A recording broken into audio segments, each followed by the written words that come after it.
Hi everybody, Erica Hargaden here, certified child sleep consultant with my private practice Babog. I'm a mum of three who's had her own sleep ups and downs over the years, and I'm the creator of the Sleep Series, which is a suite of online courses to help you on your sleep journey through the age ranges that has my 7 steps to better sleep at its core. So today we're going to talk about night terrors. I asked recently on my Instagram account for ideas, topics, things that you guys wanted me to cover, and this came up a good few times in the replies. So I thought that it would be a good one to touch on in terms of my weekly sleep tips on the Instagram and on all of my platforms. So what is a night terror? Why do they happen? When do they happen? And how do you manage them? Night terrors are a form of sleep disruption, but not in the same bracket as nightmares. And if your child is experiencing very regular night terrors, then it's definitely something to speak to your medical practitioner, so your GP or perhaps a pediatrician, in relation to, just in case it needs a little bit of further investigation. If it's something that is happening on a sporadic basis, then potentially it's not. It might be something else that's a factor in it coming in.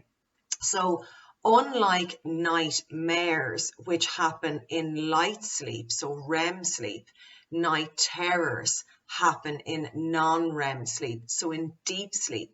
So night terrors are more likely to happen in the early part of the night, not the latter part of the night. So with night terrors, it's more likely that something like this will happen with your child before you go to bed. So let's say your child goes to bed at 7. It's maybe more likely to happen kind of before midnight than it is after midnight, but that's not written in stone. They can possibly happen when your child is going through into light phases of sleep. This is something that I've experienced myself with my own kids. So I have some personal experience of this, and I've had plenty of people contact me over the last number of years in relation to how to handle night terrors and what to do. Night terrors are really distressing for parents. Your child is very likely to present screaming, very distressed, thrashing about, and appears to be awake. They will have their eyes open, but really they're in limbo. They're somewhere between sleep and wake, and they're having an experience that's making them really upset, and they're really thrashing about, they're screaming, and your best efforts to calm them down or wake them fully actually appear to make the situation worse, and you really don't know what to do.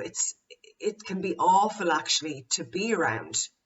So what can you do? How can you handle night terrors if it's something that maybe starts to happen with your child? So number one, don't try and wake them. Trying to wake them actually can make the terror worse and can make it go on for longer. So really what you need to do is the next bit, which is be present and make sure that they're safe. So remove anything from their vicinity that might actually cause them harm, that they might bang off, that potentially they might whack and break. Maybe put pillows around them, put blankets around them, make sure that they are safe. Then you have to wait it out. And very often when it comes to sleep, I get asked on a regular basis, how long do I wait? As long as it takes, lads. Some terrors are over in a couple of minutes and some will go on for longer. So you need to wait it out and be present, and patience will be a virtue. Potentially tag teaming, where you have maybe 2 parents in the mix, is going to help the situation, but waiting it out is essential. The other thing that you need to look at is your child getting enough sleep? So Often night terrors are associated with overtiredness. If your child is overtired, then they are more likely to experience night terrors. So make sure they're getting enough daytime sleep, and make sure that they're getting to bed early enough, and make sure they're getting enough consolidated sleep, unbroken sleep. So that's really essential. Another tip I give is, if you start to experience regular terrors, start to keep a journal on them, write it down, maybe write down even foods your child is eating, so that when you maybe do seek out some help in relation to it, there is something to look back on, there's data, and that's immediately what somebody's going to ask you to do, is to start logging it. So they really, really are awful to watch. And another thing that you can maybe try to do when it comes to terrors is an approach that I call wake to sleep. So if you see a pattern around them, and writing that down is going to help you spot a pattern around them. Let's say your child is experiencing these terrors at a very particular time frame, every couple of nights, or potentially every night. You could go to your child maybe in the kind of 20 minutes or half an hour before you maybe think that a terror might occur, and you can essentially wake them a little bit. Give them enough of a wake that it kind of nearly jump starts them into the next sleep cycle. Don't wake them fully, but kind of rouse them enough. And sometimes that can help get your child beyond that chink in their sleep armor that's going on.